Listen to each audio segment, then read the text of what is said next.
Hello friend, સ્વાગત છે તમારું મહેંદી ક્લાસમાં. મહેંદી ક્લાસનો છે 32મો દિવસ અને આજે આ ક્લાસમાં શીખવાના છે કળશ બનાવતા. અલગ અલગ જે દુલ્હન મહેંદીમાં હોય છે અલગ અલગ કળશ, એવી જ રીતના આમાં આપણે આ ક્લાસીસમાં શીખવાના છે અલગ અલગ ડિઝાઇન અને અલગ અલગ પેટર્ન. હું અહીંયા પહેલાં કઈ રીતના બનાવું છું એ જ તમારે જોવાનું છે. એવી જ રીતના હું અલગથી બીજું બનાવીશ અને તમને લોકોને દેખાડીશ. અહીંયા ખાલી હું તમને ડેમો જ બતાવું છું કે કઈ રીતના આ કળશ હું બનાવીશ. એવી રીતના એક ડેમો જ છે. જોઈ શકો છો કે અહીંયા બે સાઈડ મેં ચીક કર્યા છે.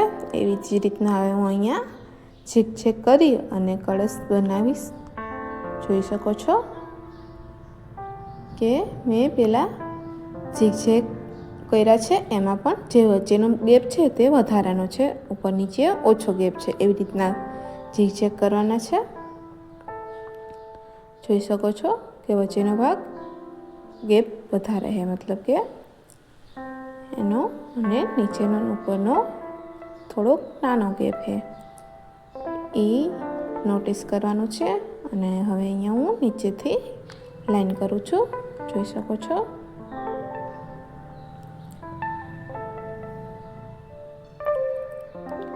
હવે ઉપરની સાઈડ પણ મેં પતલી લાઈન કરી છે 3, અને અહીંયા હવે હું સ્કેલઅપ કરું છું એકદમ ઝીણા, કેમ કે કળશ પણ નાનો એવો છે એટલા માટે સ્કેલઅપ પણ નાના કરવાના છે. ઉપર નીચે બંને સાઈડ મેં નાના સ્કેલઅપ કર્યા છે. અને હવે અહીંયા હું પાંદડું અને નારિયેલ દોરીશ.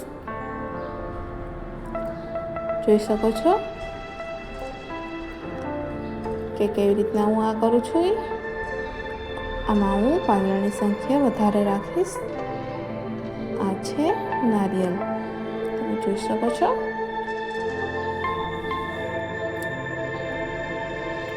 અને હવે નીચેની સાઈડ પાંદડું હોય એવી રીતના હું અહીંયા ડિઝાઇન કરું છું.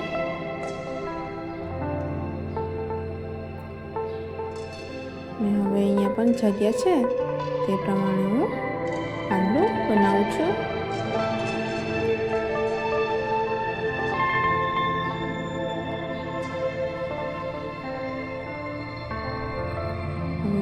હાફ બનાવું છું. જે જગ્યા છે તે પ્રમાણે જોઈ શકો છો કે ઘણા બધા પાંદડા બની ગયા છે. અને હવે અહીંયા હું નારિયેળની શેડ આપું છું, ડાર્ક કરું છું. જોઈ શકો છો તમે. અને પાંદડામાં વચમાં લાઈન કરું છું. તમે જોઈ શકો છો.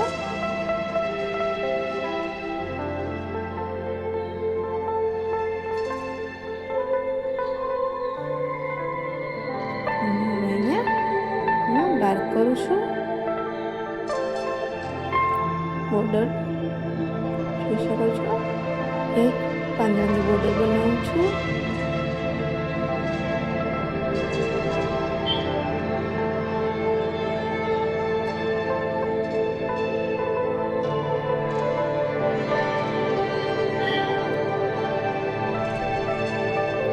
અને હવે અહીંયા વચ્ચે હું લાઈન કરું છું. તમે જોઈ શકો છો. ત્યાં ડિઝાઇન કરું છું. અહીંયા પણ નીચેની સાઈડ પણ એક લાઈન કરી છે. અને હવે ડાર્ક કરું છું. અહીંયા હું જોઈ શકો છો કે કેટલું મસ્ત લાગે છે આ ડિઝાઇન. અને કળશ નીચેની સાઈડ પણ લાઈન કરી છે મેં. ડાર્ક કમ્પ્લીટ થઈ ગયું છે.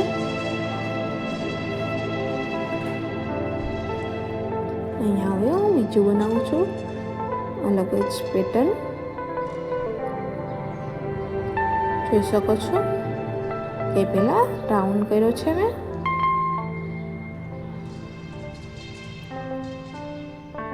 અને હવે ઉપરની સાઈડ રાઉન્ડ આકાર એવી રીતના કરવાનું છે. આ કળશ અહીંયા સ્કેલઅપ કરું છું. અને અહીંયા હું જે લાઈન છે તેની ડાર્ક કરું છું. થોડી કાઢી પણ છે અને થોડીક ડાર્ક પણ કરી છે. તમે જોઈ શકો છો કે હવે અહીંયા હું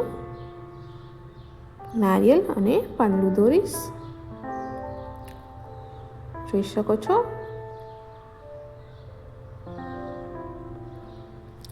એક ડાર્ક શેડ પણ થઈ ગયો છે. જે લાઈન હતી તેમાંથી જ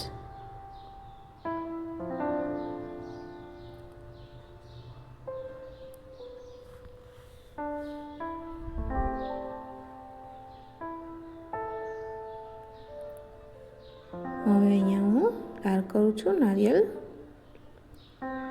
અને હવે બોર્ડર બનાવું છું. જોઈ શકો છો તમે.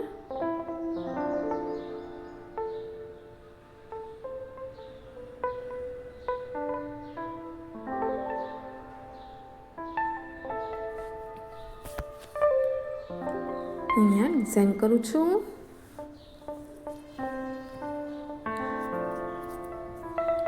જોઈ શકો છો તમે.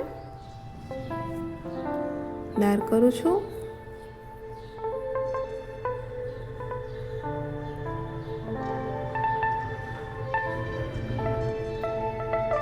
અને નીચેની સાઈડ એક લાઈન ડાર્ક કરી છે રાઉન્ડમાં, એ પણ કમ્પ્લીટ થઈ ગયું છે. અને હવે બીજું કરું છું. જોઈ શકો છો પહેલાં મેં 2 લાઈન કરી હતી અને ઉપર નીચે હું ક્રોસમાં લાઈન કરું. એવી જ રીતના આ કળશ કરવાનું છે. જોઈ શકો છો અહીંયા હવે હું કરું છું લાઈન પહેલાં.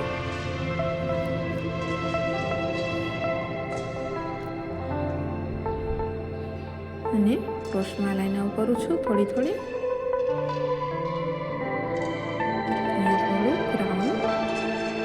ઉપરની સાઈડ એવી રીતના કરી છે લાઈન.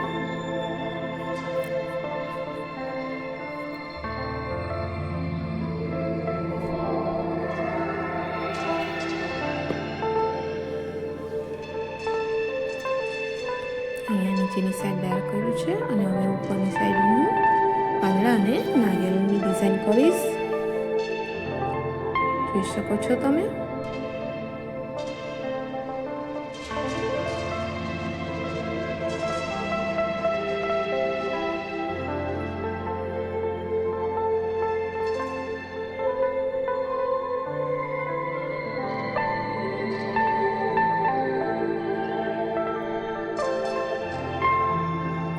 જોઈ શકો છો અહીંયા હું નારિયેળને ડાર્ક કર્યું છે અને પાંદડાને હું બોર્ડર કરું છું.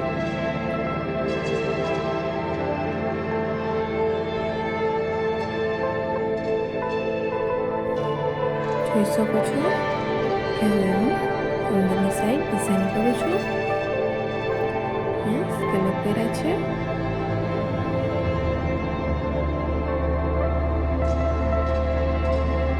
નીચેની સાઈડ અર્ધ રાઉન્ડ એ રીતના લાઈન કરી છે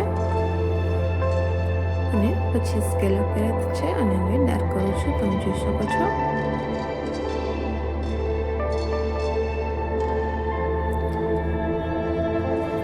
જોઈ શકો છો નીચેની સાઈડ મેં ડાર્ક લાઈન કરી છે અને હવે અહીંયા પણ ઉપર પણ હું ડાર્ક જ કરું છું. એ ડિઝાઇન કમ્પ્લીટ થઈ ગઈ છે અને હવે હું બીજી ડિઝાઇન કરું છું. જોઈ શકો છો કે રાઉન્ડમાં મેં પહેલાં લાઈન કરી છે અને રાઉન્ડમાં જ એ ડિઝાઇન કરી છે. તમે જોઈ શકો છો. કળશ અહીંયા રાઉન્ડ અને પછી જે કેરીનો આકાર હોય છે તે કરવાનો છે કર્વમાં. જોઈ શકો છો અહીંયા નીચેની સાઈડ પણ હું લાઈન કરી અને એક નાનું એવું બોક્સ બનાવ્યું છે. અને જોઈ શકો છો કે હવે પાંદડા અને નારિયેળ બનાવું છું.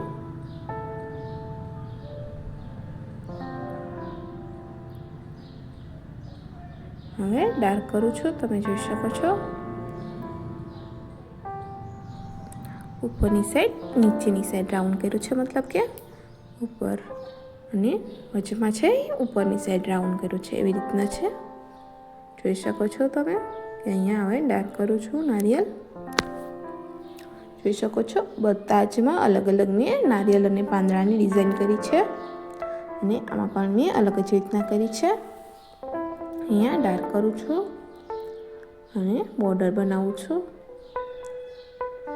જોઈ શકો છો કમ્પ્લીટ થઈ ગઈ છે ડિઝાઇન. ગમ્યું હોય તો લાઈક, શેર અને સબસ્ક્રાઈબ કરવાનું ભૂલતા નહીં.